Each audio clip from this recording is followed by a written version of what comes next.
Bonjour et bienvenue. Je suis Isabelle Foucault, chargée de relations entreprises à la CEPAM 29 et je suis accompagnée aujourd'hui de Christelle. Bonjour Christelle. Bonjour, donc Christelle Elou, je suis référente technique et réglementaire donc au sein du service en charge de l'immatriculation des assurés et donc j'interviens en complément d'Isabelle sur la partie réglementaire.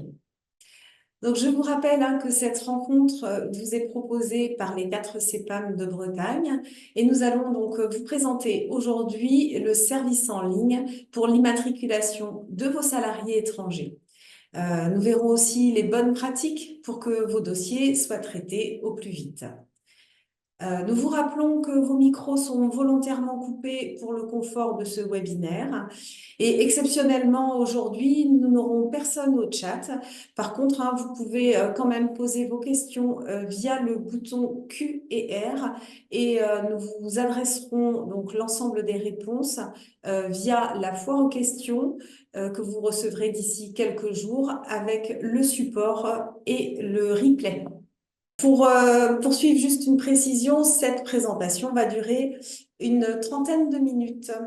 Donc au programme, nous évoquerons les principes de base, puis nous verrons les fonctionnalités du service en ligne, donc pas à pas, puis quelques petites précisions concernant les documents nécessaires à l'immatriculation du salarié. Et enfin, nous aborderons les questions fréquentes autour de ce service.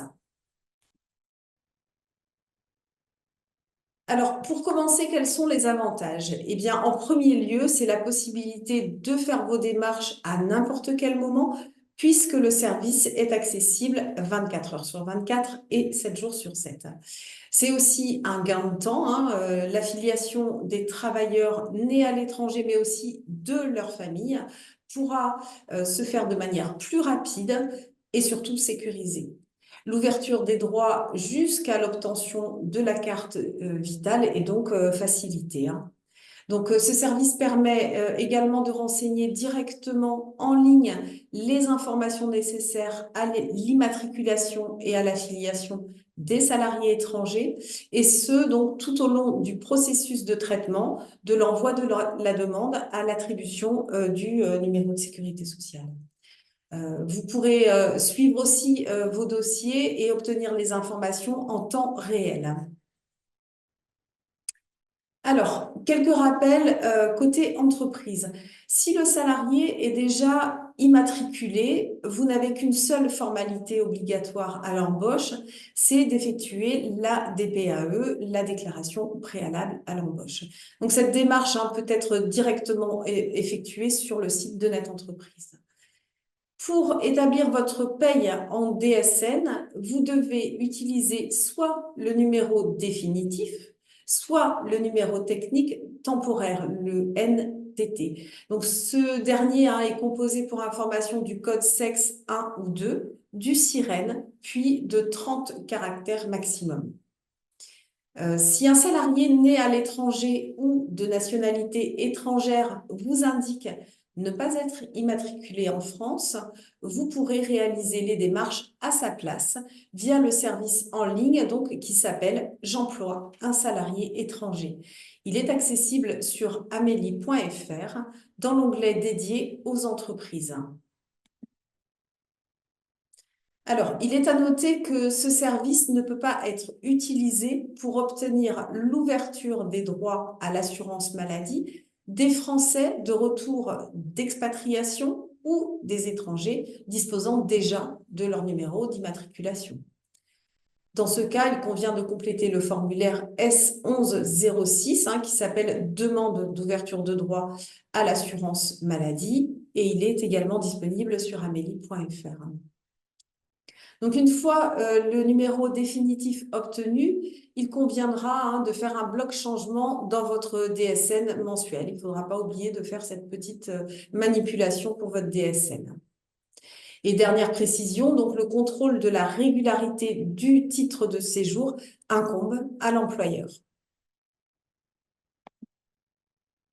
Donc, on va voir désormais donc, par quel biais accéder à ce service et surtout comment l'utiliser. Alors, en premier lieu, donc, vous devez vous rendre donc, sur Amélie Entreprise, hein. Vous avez un onglet spécifique Entreprise. Et ensuite, vous rendre donc sur le menu. Ici, vous voyez à gauche le menu déroulant. Une fois que vous avez sélectionné le menu déroulant, il vous suffira de choisir la rubrique Vos salariés, obligations et démarches et ensuite embaucher un salarié. Ensuite, vous choisissez Obtenir le numéro de sécurité sociale d'un salarié que vous voyez ici en bas de votre écran. Donc, en déroulant la page, vous pourrez accéder au service en ligne en cliquant sur le lien J'emploie un salarié étranger.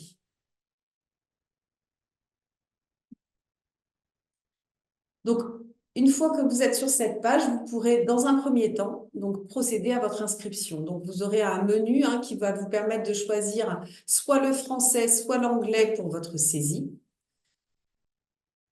Et donc, à savoir que les flux seront traités par la caisse de résidence de votre salarié, sauf pour les catégories là, que vous voyez à l'écran et qui sont gérées par la CEPAM de Paris. Mais la démarche reste la même de toute façon.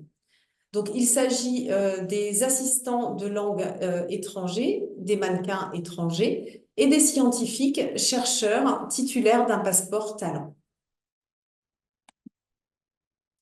Pour votre inscription, donc, il est fortement recommandé d'utiliser une adresse mail générique, notamment si plusieurs personnes de votre entreprise doivent être informées de l'évolution du dossier. L'applicatif ne peut pas prendre en compte plusieurs adresses personnelles.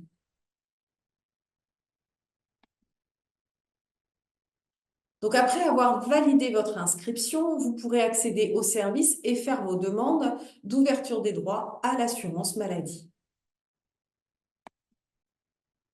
Donc, différentes rubriques seront à compléter, donc à commencer par le nom de famille ou le nom de naissance, suivi du nom d'usage ou du nom d'épouse. À savoir que cette mention est facultative, mais si vous avez l'information, c'est intéressant quand même de la noter. Donc, les prénoms sont à inscrire dans l'ordre d'état civil. Je me permets peut-être juste une petite précision. Donc, l'identité que vous indiquez doit être strictement conforme à celle donc, qui figure sur les justificatifs d'identité et d'état civil. Oui, c'est vrai que c'est important de faire dans ce sens-là. Vraiment, le sens est important. Donc, toutes les rubriques comportant un astérisque rouge, par contre, donc, sont obligatoires. N'oubliez pas de bien les compléter. On y reviendra tout à l'heure.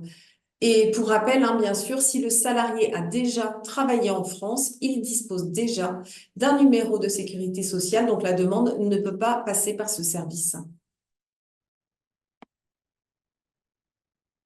Alors, les informations relatives à l'employeur doivent être mentionnées sur la page que vous voyez à l'écran. Elles comprennent notamment votre numéro de SIRET, la dénomination sociale et votre adresse postale. Donc, il conviendra par la suite d'ajouter les pièces justificatives nécessaires à l'immatriculation de votre salarié. Donc, à savoir les justificatifs d'identité et de séjour, un justificatif d'état civil, ainsi que les justificatifs de statut. Et enfin, le relevé d'identité bancaire de votre salarié. Donc, ce qui est important aussi, c'est de bien savoir que ces pièces devront impérativement être transmises en format PDF ou JPEG. Et enfin, pour ajouter plusieurs documents dans la même zone, il faudra utiliser la fonction contrôle plus sélection des fichiers, parce que si l'ajout se fait pièce par pièce, il écrasera la précédente. Donc, vraiment, il faut télécharger l'ensemble des pièces en même temps. Donc, procédez aussi de la même façon si un membre de la famille accompagne le salarié. Donc, vous voyez à l'écran à droite. Donc, voyons désormais en détail la liste des pièces nécessaires à l'immatriculation. Alors, je vais prendre le relais. Donc, une fois les informations donc, renseignées, l'applicatif vous demande des pièces justificatives afin que puisse être réalisée l'immatriculation du salarié. Alors, tout d'abord, dans un premier temps, on va vous demander un justificatif d'identité et de séjour.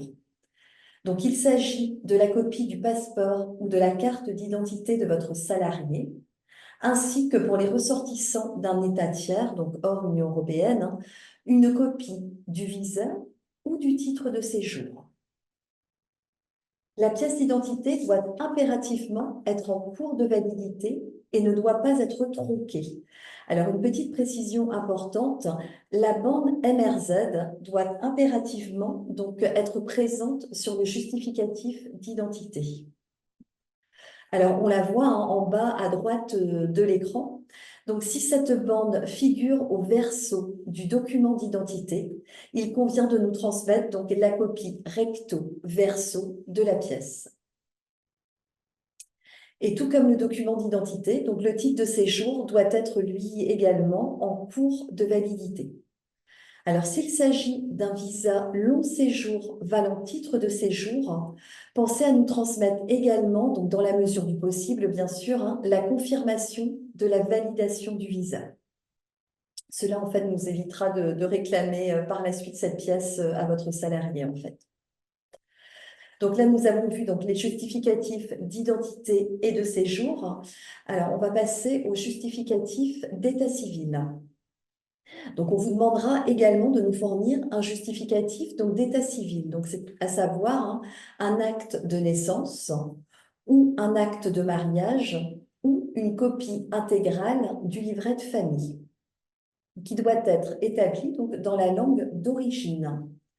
Donc, le justificatif d'état civil doit être bien évidemment lisible, ne pas être tronqué et comporter l'affiliation et le cachet de l'état civil. Alors, sont recevables les pièces établies donc, dans l'une des langues que vous visualisez donc, ici à l'écran. Alors, je ne vais pas toutes les lister, je vous laisse en prendre connaissance de la liste. Donc, il y a l'albanais, l'allemand, l'anglais, etc. Si la pièce d'état civil n'est pas établie dans l'une de ces langues, elle doit impérativement être traduite. Alors, soit par un traducteur assermenté qui figure sur la liste des juridictions françaises, soit par l'ambassade ou le consulat de France dans le pays étranger où l'acte a été dressé, ou alors par le consulat en France du pays étranger où l'acte a été dressé. Donc, aucune autre traduction n'est recevable. Alors, si toutefois votre salarié ne dispose pas d'une pièce d'état civil établie dans l'une des langues précitées et n'est pas en mesure de nous fournir une traduction conforme de son acte d'état civil, il convient donc tout de même d'effectuer la demande d'immatriculation en nous transmettant uniquement l'acte d'état civil en langue originale. À ce moment-là, donc la CEPAM se chargera donc d'effectuer une demande de traduction auprès du Centre de liaison européenne et internationale de sécurité sociale. Donc nous venons donc de voir donc, les justificatifs d'identité et de séjour, le justificatif d'état civil, donc un petit point maintenant sur le justificatif de statut. Alors, concernant le justificatif de statut, donc, il s'agit du contrat de travail ou de la copie du premier bulletin de salaire. Donc, pour procéder à l'inscription, le salarié doit avoir débuté son activité. Donc, de ce fait, les promesses d'embauche ou les déclarations préalables à l'embauche ne permettent donc pas de procéder à la demande d'immatriculation. Et enfin, donc le dernier élément nécessaire à l'immatriculation de votre salarié est une copie de son relevé d'identité bancaire, donc à ses noms et prénoms. Est-ce qu'on prend le relais? Oui, merci Christelle pour ces précisions. On va revenir quelques instants donc, sur l'outil. Une fois que l'ensemble des pièces justificatives qu'on vient de voir est transmise et que la confirmation est faite, le formulaire est figé. Donc, vous ne pourrez plus faire aucune modification.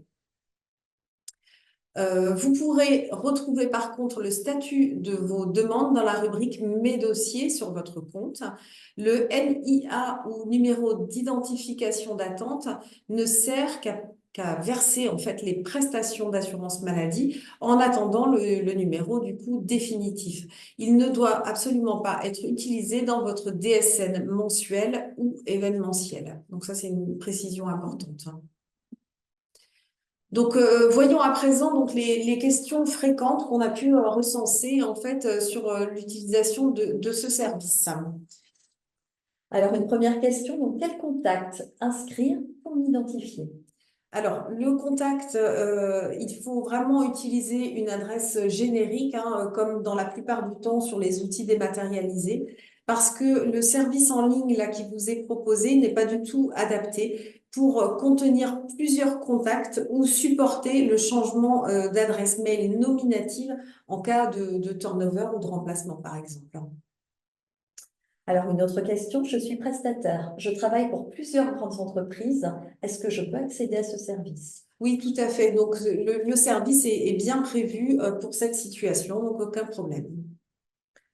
Alors, une troisième question, donc, je n'arrive pas à ajouter plusieurs pièces justificatives. Ouais, comme on l'a vu tout à l'heure, en fait, les pièces justificatives doivent être sélectionnées donc en même temps lors de l'ajout et non l'une après l'autre. Donc ça, il faut y penser effectivement.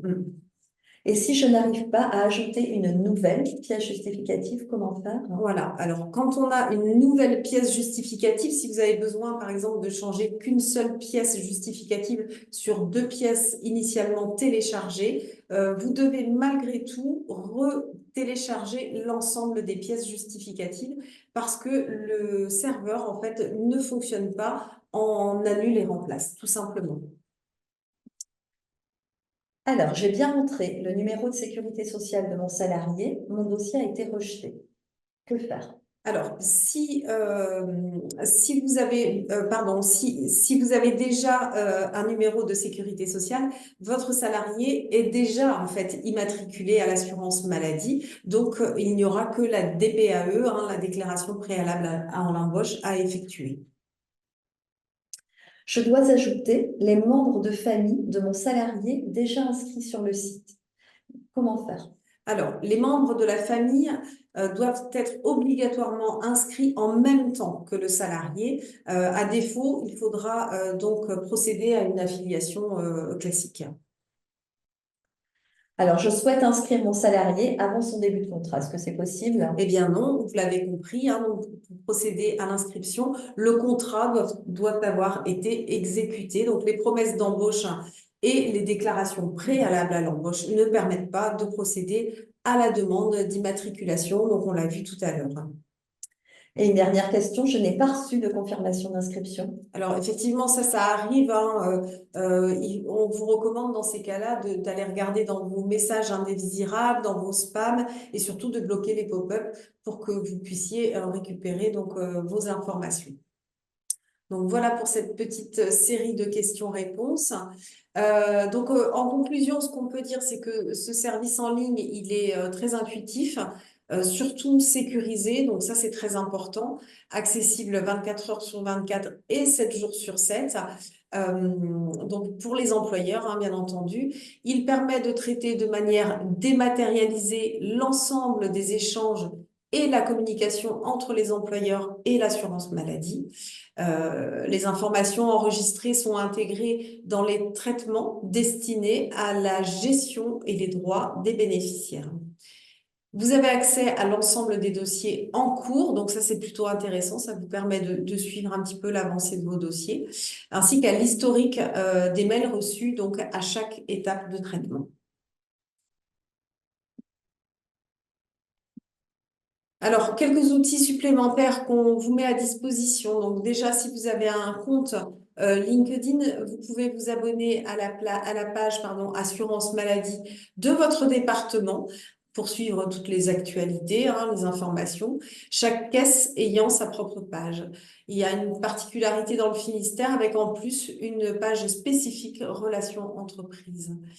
Vous avez également la newsletter qui s'appelle donc 3 minutes entreprise. Peut-être que certains sont déjà abonnés. En tous les cas, donc c'est une parution mensuelle et vous pouvez vous abonner via Amélie Entreprise qu'on a vu notamment tout à l'heure.